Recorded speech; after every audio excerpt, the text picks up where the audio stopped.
आवाज में बोलते हैं। गीता में भी ऐसा गौरव नहीं जैसा अष्टावक्र की संहिता में। कुछ बात ही अनूठी है। सबसे बड़ी बात तो यह है कि न समाज, न राजनीति, न जीवन की किसी और व्यवस्था का कोई प्रभाव अष्टावक्र के वचनों पर है। इतना शुद्ध भावातीत वक्तव्य है, समय और काल से अतीत, दूसरा नहीं।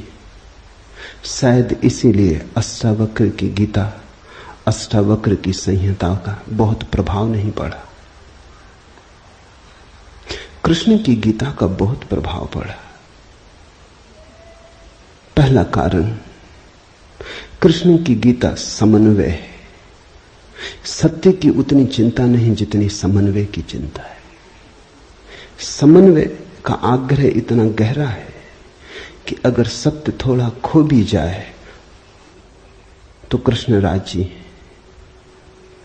कृष्ण की गीता खिचड़ी जैसी है, इसलिए सभी को भाती है, क्योंकि सभी का कुछ न कुछ उसमें मौजूद है।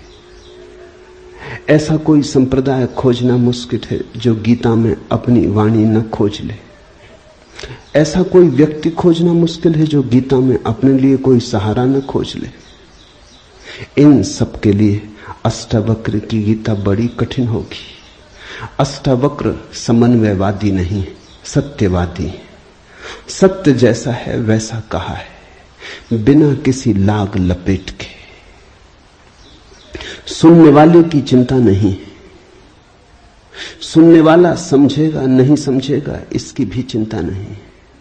सत्य का ऐसा शुद्धतम वक्तव्य न पहले कहीं हुआ, न फिर बाद में कभी हो सका। कृष्ण की गीता लोगों को प्रिय है क्योंकि अपना अर्थ निकाल लेना बहुत सुगम है। कृष्ण की गीता काव्यात्मक है।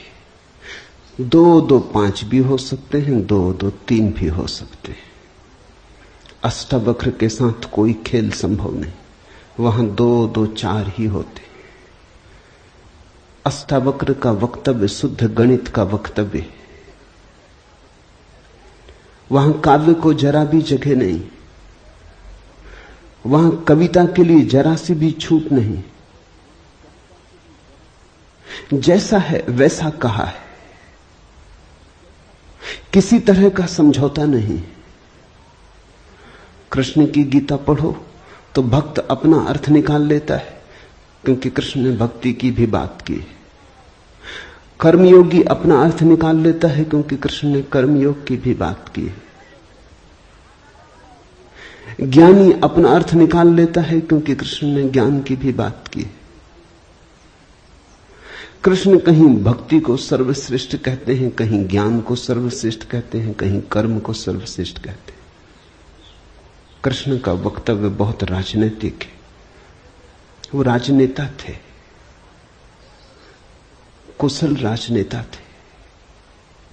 सिर्फ राजनेता थे इतना ही कहना उचित नहीं, कुटिल राजनीतिज्ञ थे, डिप्लोमेट थे। उनके वक्तव्य में बहुत सी बातों का ध्यान रखा गया, इसलिए सभी को गीता भा जाती है। इसलिए तो गीता पर हजारों टीकाएं हैं, अष्टावक्र पर कोई चिंता नहीं करता। क्योंकि अष्टावक्र के साथ राजी होना हो तो तुम्हें अपने को छोड़ना पड़ेगा। बेशर्त तुम अपने को न ले जा सकोगे, तुम पीछे रहोगे तो ही जा सकोगे। कृष्ण के साथ तुम अपने को ले जा सकते हो। कृष्ण के साथ तुम्हें बदलने की कोई भी जरूरत नहीं। कृष्ण के साथ तुम मौजू पड़ सकते हो। इसलिए सभी सांप्रदायिकों ने कृष्ण की गीता पर टीकाएं लिखी। शंकर ने, रामानुज ने, निम्बार्क ने, बल्लभ ने, सबने अपने अर्थ निकाल लिए। कृष्ण ने कुछ ऐसी बात कही है जो बहुअर्थी है। इसलिए मैं कहता हूं काव्यात्मक है। कविता में से मन चाहे अर्थ निकल सकते हैं। कृष्ण का वक्तव्य ऐसा है जैसे वर्षा में बादल गिरते, जो चाहो देख लो। कोई देखता है हाथी की सूंड, कोई चाहे गणेश जी को देख ले। किसी को कुछ भी नहीं दिखाई पड़ता, वो कहता कहां की फिजूल बातें कर रहे हो। बादल है, धुआं, इसमें कैसी आकृतियां देख रहे हो। पश्चिम में वैज्ञानिक मन के परीक्षण के लिए स्याही के धब्बे ब्लॉटिंग पेपर पर डाल देते हैं और व्यक्ति को कहते हैं देखो इसमें क्या दिखाई पड़ता है। व्यक्ति गौर से देखता है, उसे कुछ ना कुछ दिखाई पड़ता है। वहां कुछ भी नहीं, सिर्फ ब्लॉटिंग पेपर पर स्याही के धब्बे बेतरतीब फेंके गए, सोच विचार के भी फेंके नहीं गए हैं, ऐसे ही बोतल उड़ेल दी है। लेकिन देखने वाला कुछ ना कुछ खोज लेता है। जो देखने वाला खोजता है वो उसके मन में, वो आरोपित कर लेता। तुमने भी देखा होगा, दीवार पर वर्षा का पानी पड़ता है, लकीरें खिंच जाती, कभी आदमी की शक्ल दिखाई पड़ती, कभी घोड़े की शक्ल दिखाई पड़ती। तुम जो देखना चाहते हो आरोपित कर लेते हो। रात के अंधेरे में कपड़ा टंगा है, भूत प्रेत दिखाई पड़ जाते। कृष्ण की गीता ऐसी ही है, जो तुम्हारे मन में है दिखाई पड़ जाएगा। तो शंकर ज्ञान देख लेते हैं, रामानुज भक्ति देख लेते हैं, तिलक कर्म देख लेते हैं, और सब अपने घर प्रसन्नचित्त लौट आते कि ठीक कृष्ण वही कहते हैं जो हमारी मान्यता है। इमर्सन ने लिखा है कि एक बार एक पड़ोसी प्लेटो की किताबें उनसे मांग के ले गया।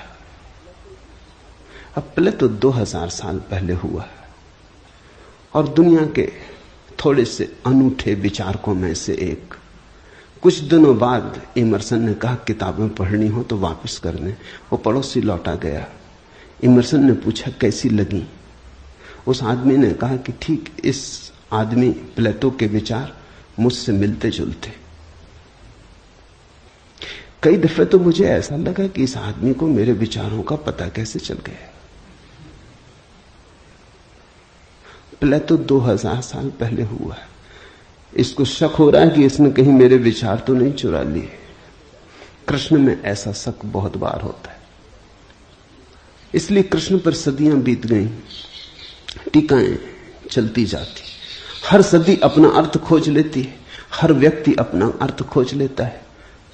कृष्ण की गीता स्याही के धब्बों जैसी एक कुशल राजनीतिज्ञ का वक्तव्य है। अष्टावक्र की गीता में तुम कोई अर्थ ना खोज पाओगे। तुम अपने को छोड़ के चलोगे तो ही अष्टावक्र की गीता स्पष्ट होगी। अष्टावक्र का सुस्पष्ट संदेश है, उसमें जरा भी तुम अपनी व्याख्या ना डाल सकोगे। इसलिए लोगों ने टीकाएं नहीं लिखी। टीका लिखने की जगह नहीं है, तोड़ने मड़ोड़ने का उपाय नहीं है, तुम्हारे मन के लिए सुविधा नहीं है कि तुम कुछ डाल दो। अष्टावक्र ने इस तरह से वक्तव्य दिया है कि सदियां बीत गई, उस वक्तव्य में कोई कुछ जोड़ नहीं पाया, घटा नहीं पाया। बहुत कठिन है ऐसा वक्तव्य देना। शब्द के साथ ऐसी कुशलता बड़ी कठिन है। इसलिए मैं कहता हूं एक अनूठी यात्रा तुम शुरू कर रहे हो। अष्टावक्र में राजनीतिज्ञों की कोई उत्सुकता नहीं, न तिलक की, न अरविंद की, न गांधी की, न विनोबा की, किसी की कोई उत्सुकता नहीं, क्योंकि तुम अपना खेल ना खेल पाओगे। तिलक को उकसाना है देशभक्ति, उठाना है कर्म का ज्वार। कृष्ण की गीता सहयोगी बन जाती। कृष्ण हर किसी को कंधा देने को तैयार है। कोई भी चला लो गोली उनके कंधे पर रख के, वो राजी। कंधा उनका, पीछे छिपने की तुम्हें सुविधा है, और उनके पीछे से गोली चलाओ तो गोली भी बहुमूल्य मालूम पड़ती। अष्टावक्र किसी को कंधे पे हाथ भी नहीं रखने देते। इसलिए गांधी की कोई उत्सुकता नहीं, तिलक की कोई उत्सुकता नहीं, अरविंद विनोबा को कुछ लेना देना नहीं, क्योंकि तुम कुछ थोप ना सकोगे। राजनीति की सुविधा नहीं है। अष्टावक्र राजनीतिक पुरुष नहीं, ये पहली बात ख्याल में रख लेनी जरूरी है। ऐसा सुस्पष्ट खुले आकाश जैसा वक्तव्य जिसमें बादल है ही नहीं, तुम कोई आकृति देख ना पाओगे, आकृति छोड़ोगे, सब बनोगे निराकार, अरूप के साथ जोड़ोगे संबंध, तो अष्टावक्र समझ में आएंगे। अष्टावक्र समझना चाहो तो ध्यान की गहराई में उतरना होगा, कोई व्याख्या से काम होने वाला नहीं। और ध्यान के लिए भी अष्टावक्र नहीं कहते कि तुम बैठ के राम राम जपो। अष्टावक्र कहते हैं तुम कुछ भी करो वो ध्यान ना होगा। करता जहां है वहां ध्यान कैसा? जब तक करना है तब तक भ्रांति है, जब तक करने वाला मौजूद है तब तक अहंकार मौजूद है। अष्टावक्र कहते हैं साक्षी हो जाना है ध्यान। जहां करता छूट जाता तुम सिर्फ देखने वाले रह जाते। दृष्टा मात्र, दृष्टा मात्र हो जाने में ही दर्शन है, दृष्टा मात्र हो जाने में ही ध्यान है, दृष्टा मात्र हो जाने में ही ज्ञान है। इसके पहले कि हम सूत्र में उतरे, अष्टावक्र के संबंध में कुछ बातें समझ लेनी जरूरी है। ज्यादा पता नहीं, क्योंकि न तो वे सामाजिक पुरुष थे न राजनीतिक, तो इतिहास में कोई उल्लेख नहीं है। बस थोड़ी सी घटनाएं ज्ञात हैं, वो भी बड़ी अजीब, भरोसा करने योग्य नहीं, लेकिन समझोगे तो बड़े गहरे अर्थ खुलेंगे। पहली घटना, अष्टावक्र पैदा हुए उसके पहले की, पीछे का तो कुछ पता नहीं। गर्भ की घटना, पिता बड़े पंडित, अष्टावक्र मां के गर्भ में। पिता रोज वेद का पाठ करते और अष्टावक्र गर्भ में सुनते। एक दिन अचानक गर्भ से आवाज आती कि रुको भी, ये सब बकवास है, ज्ञान इसमें कुछ भी नहीं, बस शब्दों का संग्रह। शास्त्र में ज्ञान कहां? ज्ञान स्वयं में है। शब्द में सत्य कहां? सत्य स्वयं में।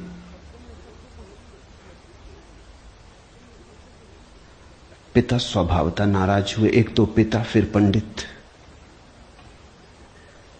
और गर्भ में छिपा हुआ बेटा इस तरह की बात कहे, अभी पैदा भी नहीं हुआ।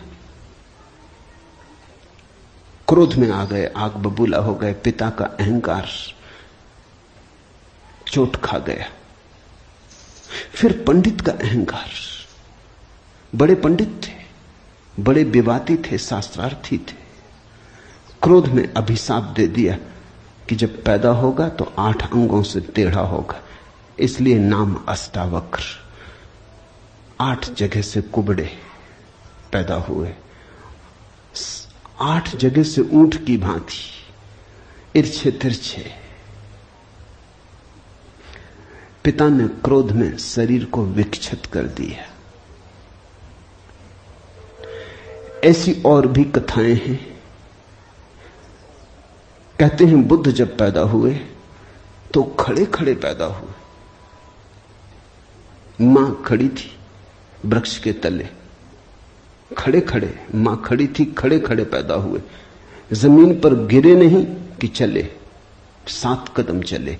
8वें कदम पर रुककर 4 आर्य सत्यों की घोषणा की कि जीवन दुख है।